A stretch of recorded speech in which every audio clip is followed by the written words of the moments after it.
एक छोटे से गांव में एक आदमी रहता था। उसके घर के पास में एक पहाड़ था जहाँ पर वह रोज़ सुबह जाता और वहाँ पर थोड़ी देर उस पहाड़ पर बैठता, फिर वापस आ जाता। तो रोज़ की तरह वह सुबह सुबह जा रहा था। पीछे से उसका छोटा सा बेटा आया और उसने आ करके उसका हाथ पकड़ लिया और कहा कि आज मैं भी आपके साथ चलूँगा। उसने पहले तो उसको थोड़ा सा समझाया और मना किया। कहा कि जो रास्ता है वो बहुत ही छोटा है और चढ़ाई बहुत ज़्यादा है, तो तुम मेरे साथ नहीं चल पाओगे।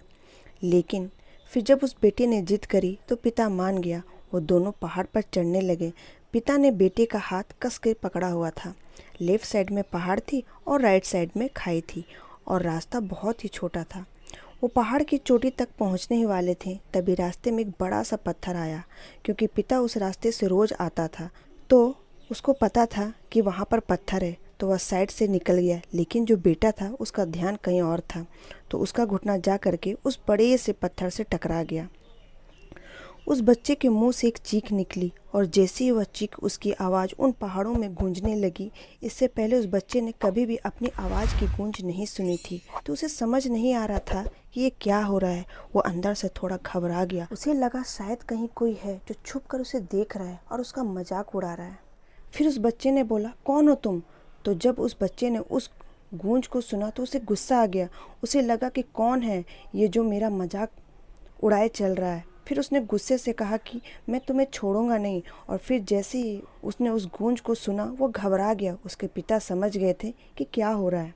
उसने अपने पिता का हाथ कस के पकड़ लिया और उनसे पूछा कि कौन है ये जो मुझे इतना तंग कर रहा है, कौन है ये जो मुझे इतना डरा रहा है। तो उसके पिता थोड़ा सा मुस्कुराए और उन्होंने खाई की तरफ देखा और जोर से बोला, मैं तुमसे बहुत प्यार करता हूँ। और सुनकर वह बच्चा हैरान हो गया। उसे समझ नहीं आया कि क्या हो रहा है, क्योंकि वही इंसान जो उसका मजाक उड़ा रहा है, उसको तंग कर रहा है, वो उसके पिता को बोल रहा है कि मैं तुमसे प्यार करता हूँ।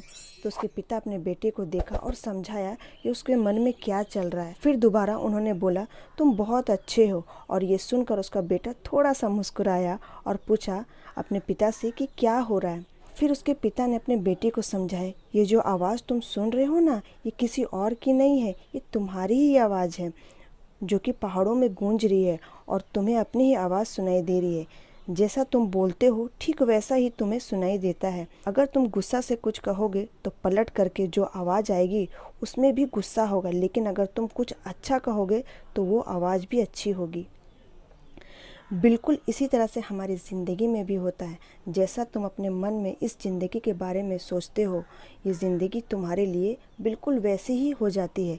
अगर तुम मन ही मन अपने आप में ये बोलते रहोगे कि मेरी ज़िंदगी बहुत बुरी है, तो तुम्हारी ज़िंदगी सच में बुरी हो जाएगी।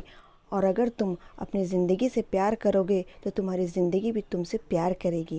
ये बात उस बच्चे के दिमाग में घर कर गई और फिर वो दोनों उस पहाड़ की चोटी पर चढ़ गए। लेकिन बच्चे के दिमाग में ये बात घूम रहा था और फिर वह बच्चा खिलखिलाकर हंसा और उसने अपने दोनों हाथ खोले और अपनी पूरी ताकत से बोला, मैं तुमसे बहुत प्यार करता हूँ।